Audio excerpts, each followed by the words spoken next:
Communication, it feels so fundamental, doesn't it? Like breathing. It's just a basic human need. Absolutely. It's how we connect, share who we are. But what happens when that natural pathway, speech, isn't available or reliable? That connection gets broken. Welcome back to this week's episode of Speak Up Weekly, everyone. I'm Jaleesa, and I'm here today with our co host, Lisa. Hello, everyone. So, today we're really diving deep into AAC. We want to explore it all: the personal side, the tech, the policies. And the impact it has. We've looked at research, policies, practical guides, trying to get a full picture. What's fascinating, I think, is how AAC goes way beyond just being a tool. It really touches on human rights, social connection, and an individual's whole sense of self. So, it's not just about transmitting information, it's about understanding and truly supporting people who communicate differently, giving them that voice back. Let's get into the specifics. What does AAC actually look like? What are these tools and strategies? Well, it's quite a spectrum. Our sources break it down pretty clearly into two main areas. First, you've got unaided AAC. Think of communication that doesn't need any external equipment at all, like gestures, facial expressions, even full sign languages like ASL, or maybe simpler systems. Things that are always with you, basically, always available. And they can be really efficient, really powerful ways to communicate on their own. What's the other side? That's aided AAC. And this is where you bring in external tools. Even here, there's a split. You have low tech options first. These are great because they don't need batteries or power. Think basic paper and pencil or communication books, maybe boards with pictures or letters. So users point to choices, maybe with their hand or light pointer, or using eye gaze, even a head or mouth stick. Lots of ways to indicate. And the key thing about low tech is that it's often recommended as a backup. Even if someone has a fancy high tech device, having a low tech board is crucial if the tech fails. It's that reliable lifeline. Makes sense. Always have a plan B. So, what about the high tech end? So, high tech involves electronic devices, often called speech generating devices, SGDs, or maybe VOCAs, voice output communication aids. The talkers. They store messages, retrieve them, and usually have speech output. Now, that speech can be digitized, meaning recorded human voice, usually clearer, more natural sounding, or it can be synthesized text to speech, like Stephen Hawking's voice, that kind of thing. Synthesized speech is amazing because it lets users create totally new messages, say anything they want, even if the voice quality isn't always perfect. More flexible, yes. And these high tech systems can be dedicated devices built just for AAC, or they could be non dedicated. Think apps on a smartphone or tablet. Using everyday tech has opened up a lot of options and lowered some barriers. And this isn't just abstract, is it? We see people using these tools. You mentioned Stephen Hawking, or more recently, Representative Jennifer Wexton, the first US House member to use an AI generated voice on the floor because of her condition. And even films like My Left Foot have brought the experience of using AAC to a much wider audience. That's where it gets really interesting for me. It's not just about the device itself, is it? It's about what that device, that strategy, actually unlocks for the person, their identity, their essence. The key to humanness, for many, AAC gave them this huge sense of control back, independence. There's this quote from participant Jeff. He said he felt he had more control over when he was asked, and he linked that directly to using his high tech AAC. So it's about agency. It's profoundly about agency, identity, your role in your own life and the world. It's about reclaiming that personhood. That's incredibly powerful to think of your very humanness being tied up in your ability to communicate your thoughts, your choices. It's not just functional, it's existential almost. But you said the research was balanced. It wasn't all positive. The same research highlighted that AAC could also be a major source of frustration, feelings of alienation sometimes. It's not a perfect solution, and acknowledging those challenges is really important. Definitely. And that reality actually links into another important area: patient reported outcome measures, or PROMs. They're tools used widely in healthcare. Basically, ways to capture the patient's own perspective on their health, their treatment, what outcomes matter to them. But here's the kicker: there are currently no PROMs that have been validated specifically to measure AAC outcomes from the perspective of the AAC users themselves. Really? None. None validated specifically for that, which is why that qualitative review, listening directly to users, was so vital. It's a first step towards making sure their experiences properly inform how we measure success and needs. It's about their lived experience, not just clicks per minute or something. So, beyond that personal sense of control and identity, what about other outcomes? Like, does AAC affect speech itself or learning? The Wikipedia source actually tackles a common myth here. People sometimes worry AAC might stop someone from developing speech, like it's a crutch they won't want to give up. But the evidence suggests the opposite. Around 89% of studies actually showed gains in speech development. Maybe modest gains, but still gains. Oh, interesting. Why would that be? Well, the theory is pretty compelling. If you provide a reliable way to communicate other than speech, it can actually relieve the pressure, the anxiety around trying to speak perfectly. That lets the person focus on the communication, which can, in turn, support speech development, takes the pressure off.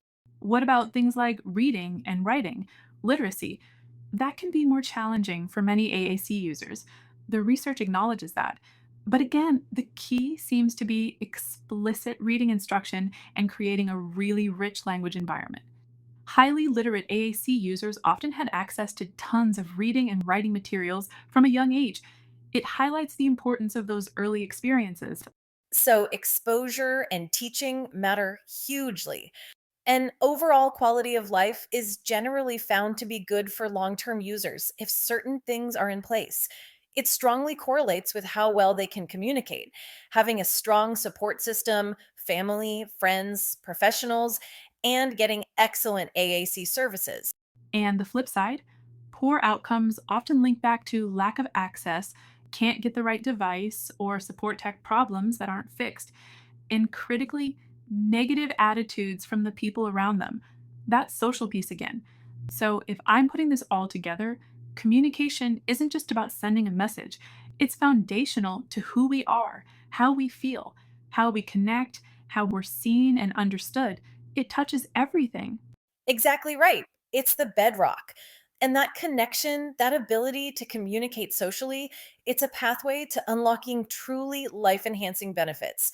Teachers in Bartow County schools talked about how developing social communication skills shows students they are important and they matter, that it helps them build strong relationships, that it allows them to engage with others as they grow, and crucially, allows them to belong and interact with community and just have friends. Those are huge things: belonging, having friends, mattering, fundamental human needs, right? And for AAC users specifically, mastering this social communication leads to really concrete benefits. Enhanced social connection, for one. Meaningful conversations build those vital relationships: family, friends, peers. It fosters that sense of belonging, like building bridges. Improved emotional health, being able to actually articulate your thoughts, your feelings. It directly fights loneliness, isolation. Just having regular interaction provides companionship, understanding, getting it out instead of bottling it up. Then there's personal development and Autonomy. When you can express your opinions, your needs clearly, that empowers you to make informed choices, to advocate for yourself. leads to more independence, more confidence, just taking control of your own life. And don't underestimate the cognitive side. Conversations are like exercise for the brain, right? They boost problem solving, critical thinking. They stimulate the The mind, push language development forward naturally. So it helps you think better too. And finally, vocational and community success. Good communication skills, they improve your chances of getting and keeping a job. They deepen your engagement in the community. They allow you to contribute your unique perspective. It really opens up the world completely. It enables full participation. participation. This is where it really hits home for me. It's not just about basic needs anymore, it's about full participation in life, not just getting by, but actually thriving. But for those kind of benefits to really take root, it can't just be on the AAC user, can it? The environment. Has to be right. We need supportive communities. Absolutely critical. You need that supportive ecosystem. And we see blueprints for this in things like the Tasmanian government's policy on AAC in schools. What's really striking about their policy is that it's not just about ticking boxes for accessibility. It frames communication as fundamental to belonging and participation. It requires a shift in mindset for everyone in the school, a whole school approach. They focus on key things: leadership, commitment from the principal. Collaboration between specialists, teachers, families, making sure AAC tools are always available, not locked away, and actually used by everyone teachers, staff, other kids so everyone gets comfortable with it. And understanding that AAC isn't just some separate task, it's the means to access the curriculum, to build real relationships, and respecting all communication. Informs, focusing on the message, not how it's delivered. That sounds really holistic. And the practical AAC blog builds on this with a really neat strategy: peer modeling in regular classrooms. So having other kids use AAC too. They call it a strategy for authentic inclusion, and it works on multiple levels. Yes, it promotes inclusion, but it also naturally trains communication partners. The peers learn how to interact. It boosts social advocacy too, because peers start taking responsibility, like making sure the devices. Charged or available. And interestingly, they argue it benefits all the students, links to learning standards, acts as a kind of universal design for learning tool. So, how do you actually do that in a classroom? Simple ways, really. Having extra devices or low tech boards available during activities like circle time, explicitly accepting all communication attempts, total communication, teaching kids specific good partner skills like, okay, everyone, Raya's thinking. Let's wait for her answer, building in that patience. And staff need to model it too. Have a growth mindset. Be okay with little communication hiccups. Oops, that wasn't what you meant. Let's try again. Using age appropriate games like Go Fish or Guess Who with AAC can be fantastic practice. That makes inclusion feel much more active and natural. Not just placing a child in the room, but really integrating communication. So that's schools, but what about just everyday interactions? For any of us interacting with someone who uses AAC, See, say in a meeting or just chatting, what are the best practices? Great question, because it boils down to respect and consideration, really. The inclusion of AAC Users Best Practices Guide has some excellent, straightforward advice. First rule: always ask the AAC user themselves what works best for them, what accommodations help. don't assume, ask the expert, the user. Second, and this is huge, talk directly to the AAC user, not to their support person, not over their head. Address them. Seems obvious, but probably happens a lot. Third, give them time. AAC takes longer than speaking. Don't interrupt, don't finish their sentences, just wait patiently. Patience is key. And if you genuinely don't understand, it's okay. To politely ask them to repeat or clarify. Just be respectful about it. Okay, basic respect and patience. What about specific situations like a group meeting? In meetings, make an effort to include them. Ask them questions directly. Maybe plan ahead if you're going around the room. Perhaps call on them a bit later to give them time to prepare their response. Planning ahead helps. And sharing agendas in advance is huge. It lets them pre. Program potential contributions or think about responses. What about presentations if they're presenting or attending? Ensure microphones are physically accessible if they need one.